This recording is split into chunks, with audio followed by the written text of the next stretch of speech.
मंडळी, तुम्हाला जर पौष्टिक नाश्ता खायचा असेल तर ही रेसिपी तुमच्यासाठी आहे। यासाठी मी पालक स्वच्छ धुवून मिक्सरच्या भांड्यात काढून घेतला आहे।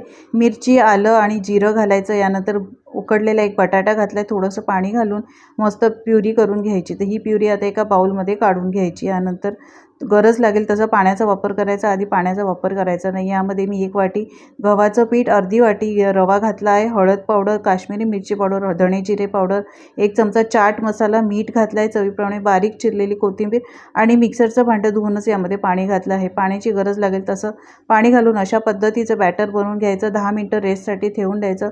10 मिनिटांनंतर तुम्ही पाहू शकता अशा पद्धतीचं आपलं बॅटर तयार झालेलं आहे। आता पॅन गरम करायचा, तेल लावायचं आणि हे बॅटर यावर छान पसरवून घ्यायचं आणि एका बाजूने चांगला याचा कलर चेंज झाला की याला परतवून घ्यायचं आहे। तर तुम्ही पाहू शकता याच्या कडा सहज निघतायत। मस्त याला पलटून घेतलं आहे। मस्त अगदी हेल्दी आणि पौष्टिक असा नाश्ता तयार झालेला आहे। रेसिपी कशी वाटली कमेंट्स करून सांगायला